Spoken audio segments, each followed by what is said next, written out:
رسول اکرم صلی الله علیه و سلم فرمودند که خدا و ملائکه ها تمام بشر لعنت کند به همون مرد و زنی که خواب میروند و آبازی نمیکنند.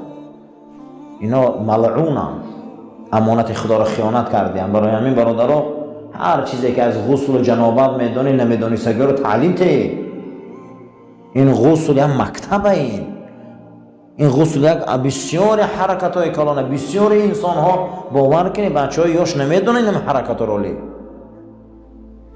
حضرت ابو دردا گفته است که غسل الجنابت امانتون، یکی از امانت ها چی بوده؟ غسل جنابت، که آدم با زنش هم بیستر میشه و یا او را شیطان مقصد دیگر در همون خواب فحشا مقصد جنوبش میکنه، او باید حتما به واسطه آب یا با واسطه چی؟ با واسطه خاک خودش چیکار کنه؟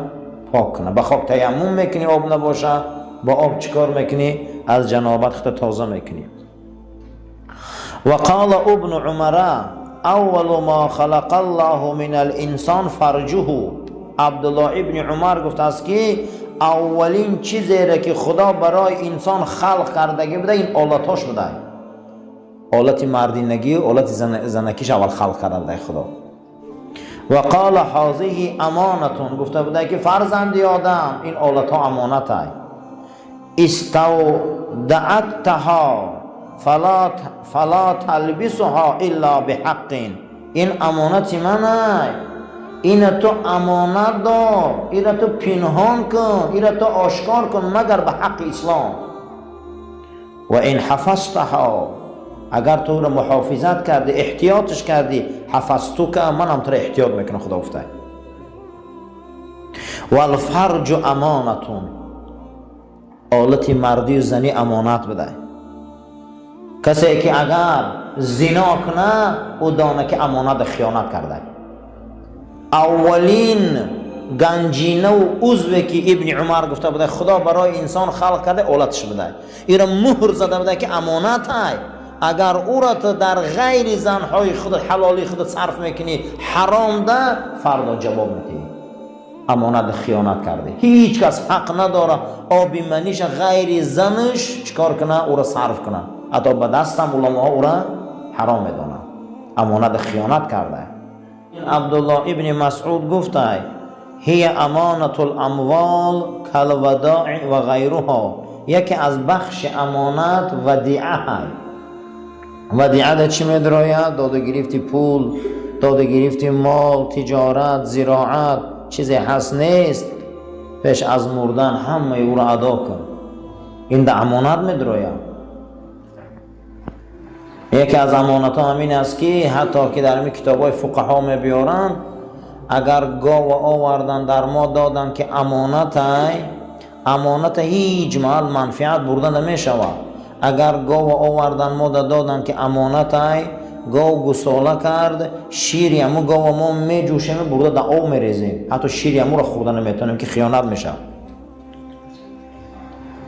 اگر انسان ها را آورده در دست و چرا امانت دادن، یگان جای وی امانت در نمی رسد. امانت در نمینه که یک چرا امانت میتیم، امانت منفعت برده نمی شود. بیل امانت داد و پوبل کرده نمی شود. خانه را امانت داد که برای ما امانت داد، خانه را ما فقط نگاهش میکنیم. قسمتی از علما میگن خانه را امانت داد، ما میتونیم که در پیشتلانش در کلیدارش خور رویم، در دری خانهش خور رفته نمیتونیم که امانت داده خانه را. یکی از نشانه های منافق همینه که امانت چکار میکنن؟ خیانت میکنن. این ودیعه میگن. این وداعی ابن مسعود گفته ان یاد میدراید. برای همین امانت خدا را باید خیانت نکنیم. پیغمبر صلی الله علیه و سلم در زمانی که پیغمبر نبودن لقبشان چی ماندن در همون دوره؟ امین. محمد امین ماندن لقبشان. چی بود؟ حضرت امانتداری مردم بودن. حتی وقتی که از مکه به مدینه هجرت کردن، روی خط به حضرت علی دادن که علی مردم برای امانتش میگه امانت مردم بازگردان، تو وکیلی منی. برای همین در زمانی که پیغمبر نبود در امانت مردم خیانت نکرد، همون روز پیغمبر شد، همه باید ایمان آورد. ای روی چی پیغمبری ما در ایمان آوردگی بدیم؟ ای روی امانت داریش. برای همین در اینجا گفته است که مال داد و گرفت اولیوی به امانت میتین مادر، ما باید امانت خیانت نکنیم. امانت منفعت برده نمیشود. کتابای فقها خیلی دیگه بحثه.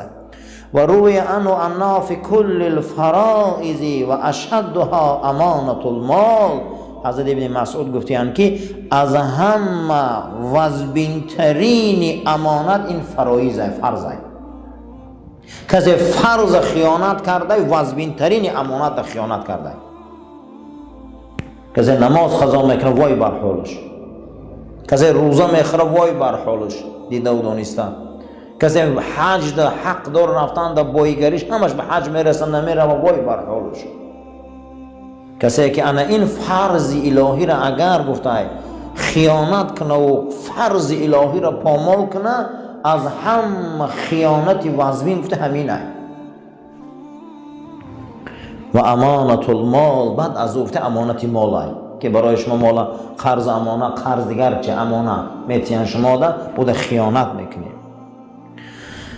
و قال ابو دردا غسل الجنابه امانتون. ابو دردا صحابه رسول اکرم صلی الله علیه و سلم فرمودیان بعد با زن خواب شدن و هر کسی را شیطان میزنه بعد از او غسل کردن، انمی غسل کسی نکنه امانت خیانت کرده.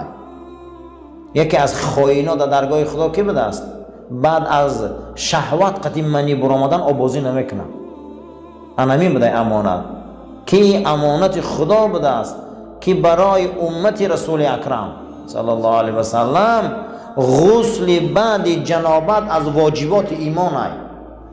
کسی که اگر غسل نمیکنه بعد انامین جنابت با همسرش خواب میره و یا شیطان میزنش نماز قضا میکنه، حتی که از ایمان دورش میدانه فقها. برای انامین دانه که از غسل جنابت امانت الله بوده. این امانت باید خیانت نکنیم. ابو دردا یکی از فقهای صحابه، یکی از امانت ها چی بوده است؟ وقتی جنوب میشیم حرام میشه، میگه من حرام. بدن آدم وقتی حرام میشه و همون رو چیکار میکنید؟ به آب غسل میکنید، تازه میکنید. یا شیطان میزنه تا یا زنت خیلی هم بیستر میشی، فرق نداره. اگر یا فیلم های فحشا تماشا میکنی همون کیف قدی همون مقصد دیگه حرام میشی. همه اینا در غسل چی میشه؟ واجبی امانت بوده. اگر بعدی انسان جنابت شدن اما آبی منی برآمدن اگر غسل نکنه، این امانت خیانت کرده. معنی امانت در این آیت طاعت خدا بوده. او طاعتی را که خدا ما فرض کرده به واسطه رسول اکرم صلی الله علیه و سلم، کوه و آسمان و زمین اینو برداشتگی نترسیده بودیم. حضرت حافظم ارواحش نمرون در یکی از کلیاتش میبیاره که آسمان باری امانت نتوان برکشید، قرعه فال همه بر منی دیوانه زدم. حضرت حافظ گفته که آسمان به این بزرگیش نماز و روزه و حج و زکات قبول نکرد، همین آوردیم به منی دیوانه زدیم که ایودش میبرم یا نه. امانت طاعت خدا بوده است. امانت فرض الهی بوده است. هر چیزی که در او ثواب و عذاب او امانت است. همین امانت فردا از ما میپرسن. بالای سر مانده برادر و امر و فرمانهای کلان ای. هر کسی که نماز قضا میکنه امانت خیانت کرده. هر کسی که زکات نمیده امانت خیانت کرده. هر کسی پدر و مادرش حرمت نمیکنه امانت خیانت کرده. هر کسی مسلمان حرمت نمیکنه امانت خیانت کرده. زیرا اینکه امانت اطاعت خدا بوده است و فرائض تمام فرضها امانت الله بودند. قال القرطبی، امام قرطبی گفته است که الامانة تعم جمیع و وظائف للدین علی الصحیح. امانت تمام وظیفه های دین بر راه درست بده. چی سخنی درست؟ اکثریت علماء گفتند که معنی امانت چیه؟ دینداری. برادر کسی دینداریش ضعیفه و امانت خیانت کرده. میدانم از روی برنامه های برغلط، رفیقی بد، تربیت های بمعنی، جوانی و دیوانگی آدم در راه های کجله می رود. نگیم خوشا به حال انسانی که همون روز فهمیده همون روز بس میکنه.